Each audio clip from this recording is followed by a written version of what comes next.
fatal heart impacts, past painful scars. In fact, I blast tasteful bars and pass. I back up my actions, fact don't ask, grab reactions, jacked attack with every word, then act with class as they hear me snap. I got nothing to lose, cause I fought and felt the bruise. Now I'm not the one confused, call the shots and they produce. I ain't lost, I'm finally loose, pick a new silver excuse. I need the views to boost me to a new abuse of being used. Everybody wants a piece now, y'all can rest in peace now. You're dead to me, so peace out. Remember, you're discreet now. Get ready for defeat now. Alrighty, hello everybody. This is Kirusho here, and now, whenever we last left off with this series, we had Izuku Midoriya, Bakugo Katsuki, and Bakugo, Katsuki. There we go. Anyways, now, in the last part, something mysterious has happened. Our characters, they found that their middle school blew up, and then they just wake up in a random building. Now, all of them have the idea that they were put in danger. However, whoever was just after them mysteriously disappeared, and they have no recollection of them. They even did try to head back home and figure everything out, discovering their middle school was perfectly intact. Now, I did state in the last part that Izuki, she was more affected than everyone else, since she was still very much out of it.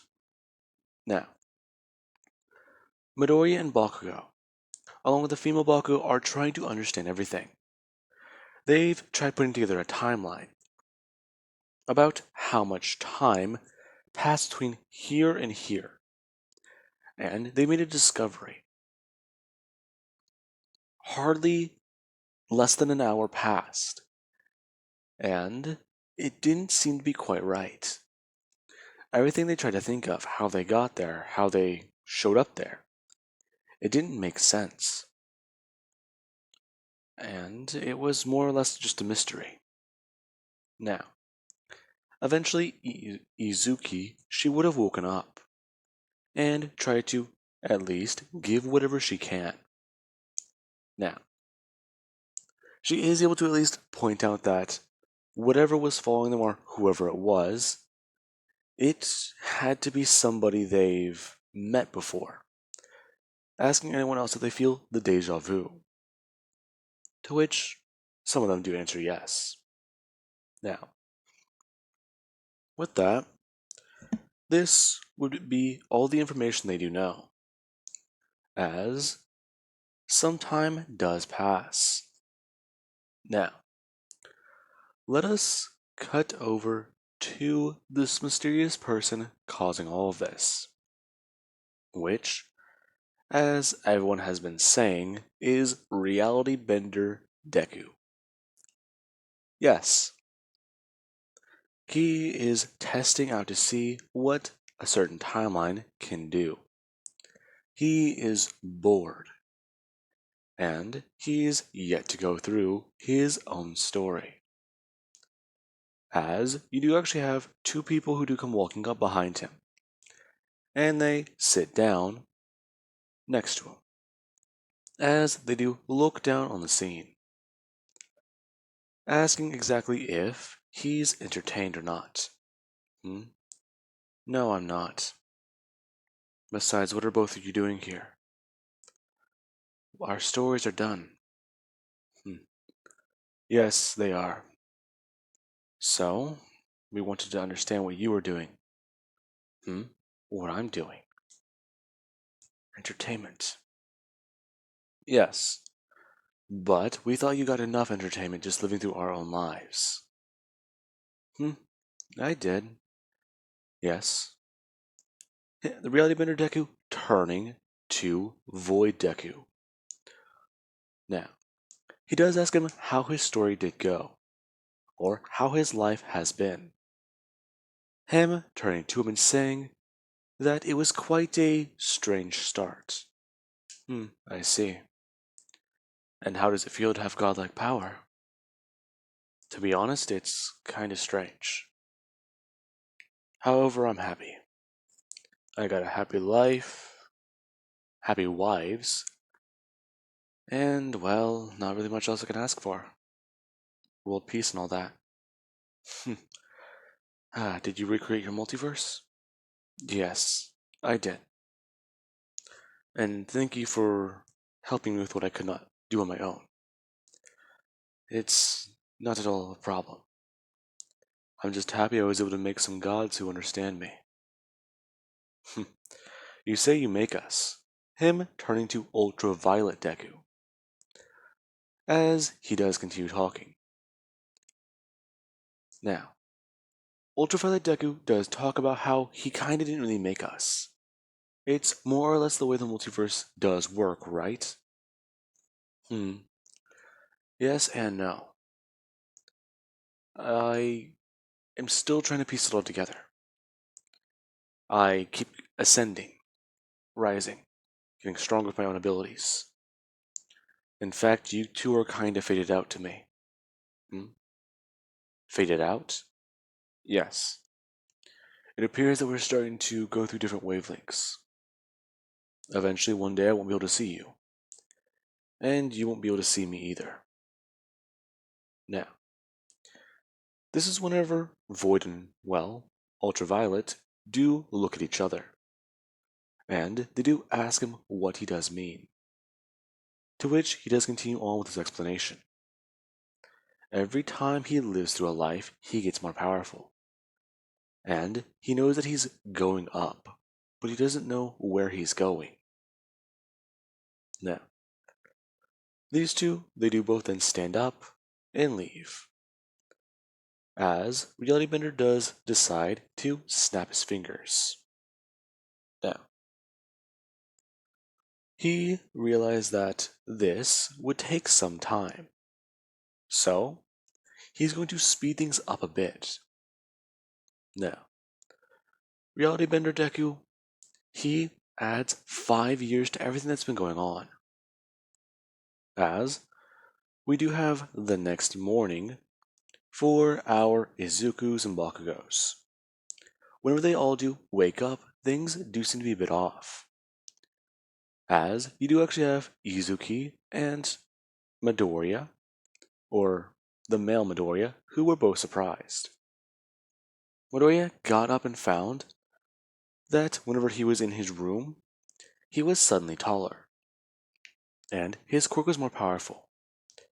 And Izuki was quite surprised herself, as she would run out of the bathroom and go to the male Midoriya's room, her knocking on the door as he would answer, as he does see her in her pajamas. And she does ask him if he feels that way, or if he feels what's happened too. Yeah, I don't really know what's going on. Okay. You have some knowledge of this, right? Yeah. I don't get it though. Do you think this happened to the Bakugos too? Crap. No. They would burst out of the apartment and run over to the Bakugo residence. As everybody, they have gotten a bit more things pieced together. They don't know how, but somehow 5 years has passed in the last 24 hours. All of them have memories of these 5 years. However, it's crazy. It doesn't seem to be right, or even possible. Now, this truly is freaking them all out. The idea that they can come from another world, that was hard to believe.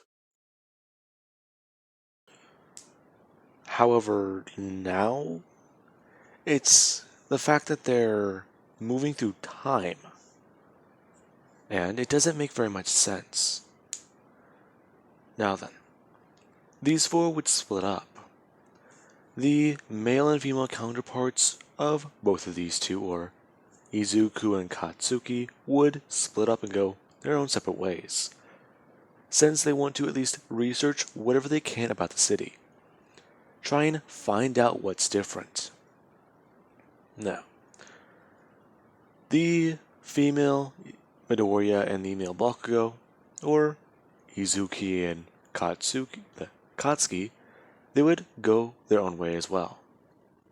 As we do have around an hour later, where Midoriya and Katsuki, or the male Midoriya and female Bakugo, they are at a train stop, and they're both looking around. They've both come to the conclusion that not many things have changed, and that it's kind of just the time difference. Now, Midoriya, he would ask her if the same thing happened to her last night. He went to bed, and all of a sudden, 5 years passed. She remembers them clearly, right? Yeah, I do. However, they just don't feel real. Yeah, that's the thing that's confusing everyone. We're trying to figure it out, yet none of us can. Now, this would be where Midoriya, he does go to pull out his phone. And he does go to call Bakugo. Now, as he does do this, he does look down and see Bakugo down coming up the staircase. Now, Bakugo would turn to the left and begin to walk up the stairs. As Midoriya, he does look down and see him. Now, this is quite peculiar. As Midoriya, he does go running that way, and he does shout Bakugo's name, to which Bakugo would turn and look up at him, as he does continue to walk the stairs. Now, you do have Izuki, who is quite alarmed by it, and she's trying to think, where's Izuki at? Now, there is then whenever something strange does happen behind her, and she does turn around to watch this strange phenomenon. As Bakugo is walking up the stairs, and there you do have Midoriya. As he does ask his friend exactly what did they find. Now, this is where Bakugo, he does look at Midoriya as he does start to walk forwards. And he does look kind of surprised. Now that he gets a closer look, Bakugo's clothes aren't normal. He's wearing black shoes, pants, and, well, a black shirt. Wait a minute. Bakugo? Bakugo not saying a single word, as he does go to bring up his left hand. And there's a firearm. This surprised Midoriya, as a sound can be heard, as it sounds like metal clashing together. As Midoriya would turn his head and see somebody. It looks just like him, as it rushes forwards towards Bakugo, and it does go to grab him and pick him up, as it slams him down into the concrete wall.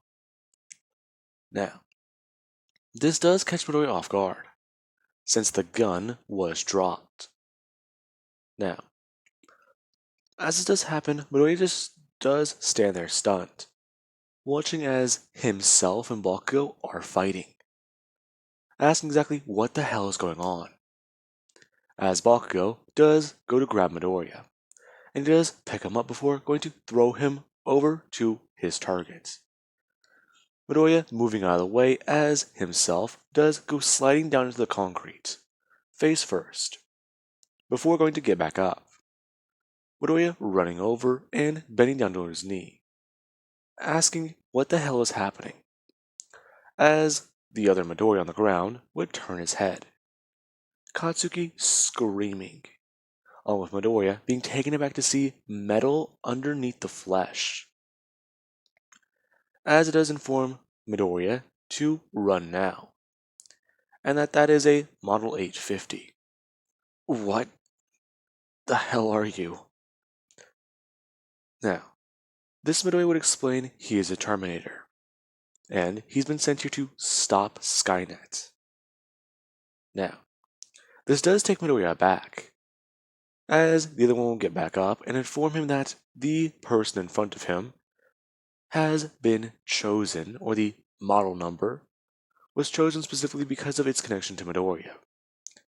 And it is trying to cause psychological stress to him. As Midoriya, he does have the gun taken from his hand by the Terminator, who would turn and begin to fire it off in his direction. Now, this is quite confusing, as the female Bakugo does go running forwards, trying to cause explosions. The Terminator Midoriya informing her to stay away from it. Now, this is quite strange, as he does inform them both to just simply run off, and that he will take out this Terminator. Now, this is whenever these two do listen, them hopping back onto the train and trying to get away, as the two Terminators do fight. Now, with that being said, these two, they do try to call Bakugo, and he would pick up the phone asking if they've encountered anything strange because they found something. Hey, calm down. What did you find? Now, Midoriya does try to explain it. However, Bakugo does think he's messing with him. There are two robots that look just like them that are fighting, and they almost got killed by one. Now, Bakugo does just ask Midoriya if he's pulling his leg, to which the female Bakugo would explain, no, he's not. And that if they see anyone who doesn't look like them or talk to them, then to just run away. It might be another one of those things. Now, with that, we do actually cut over to Bakugo and Izuki, who they're both walking down the street. Now, they are talking, and they do want to know why these two are trying to mess with them as they are. Now, as this has happened, you do actually have a motorcycle engine that is roaring on in the distance, as it does get closer and closer. Before, as Bakugo and Izuki do turn the corner, they see somebody on a motorcycle. Bakugo seeing green hair, and immediately thinking of Midoriya, as he does actually go to bring his hand up and stop Izuki from walking around the corner as he just jumps backwards. Now, Bakugo does peek around the corner, and he watches as another Terminator is on a motorcycle, as it does drive up towards their direction. Now, it does actually take a right, and it's about 200 feet away from them. Bakugo keeping his eye on this Terminator, as he's just wondering, what the hell is happening? Now, Bakugo does ask Izuki if she and him can take it down, and she does somewhat think about it, and agree. If they can take out the Terminator, then that could be the best thing for them. She can use her quirk to try and lift it up, or even immobilize it. Then Bakugo can take it down easily. Now, as this Terminator does go to move down the street, these two actually would follow. And be careful with how they're moving. They don't know if this thing can hear them. However, they're guessing it just also acts human as well. Now, they actually do get to the corner as the Terminator is looking down the street. He knows that somewhere around this area they were last spotted, especially after looking into surveillance cameras. Now, he is looking through footage and trying to find things, as he does find systems, or at least a security camera, that does show these two about 3 minutes ago. They are directly behind him, and if he just simply takes a right after he gets out of the alley, then he'll be able to run into these two. Now, the Terminator does actually go to stand up and grab the bike, going to spin it around and hop back on it. The right moment that he does hop back on the bike, Izuki, she does throw herself out from the corner, and go to bring her hands up to grab the Terminator. Now, she does grab the Terminator and try to lift it up. However, she does find it to be quite difficult. This T-800 weighs a whole lot of a lot.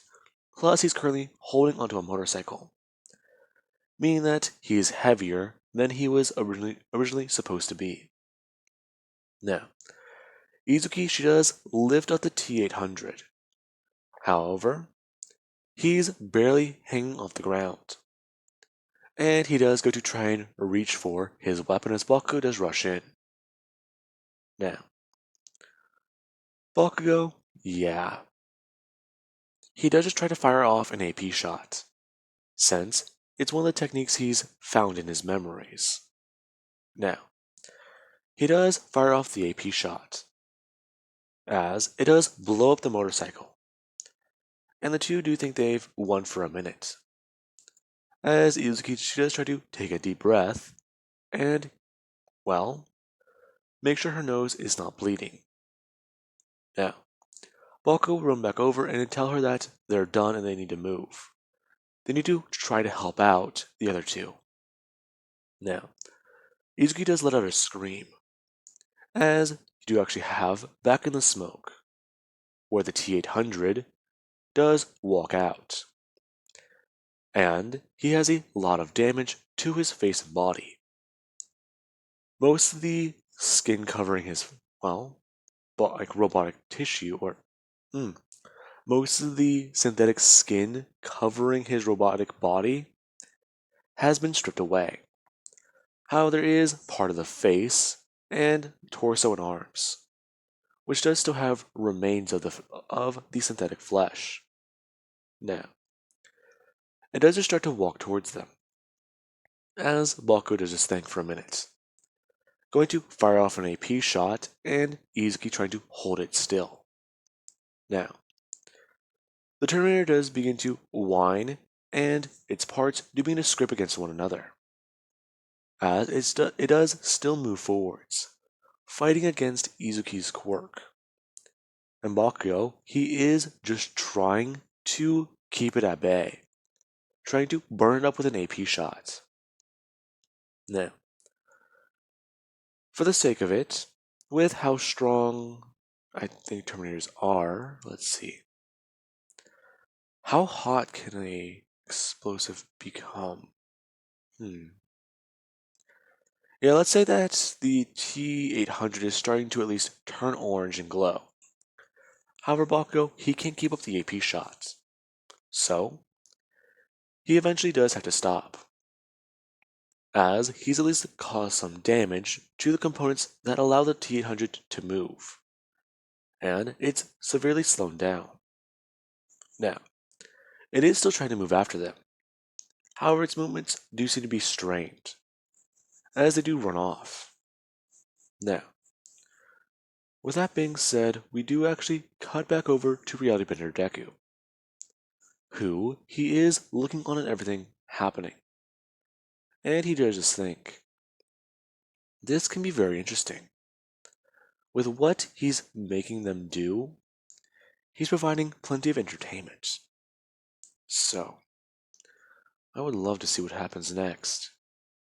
Now, with that being said, I do hope you guys enjoyed. Have an amazing night. Catch you guys in the next part.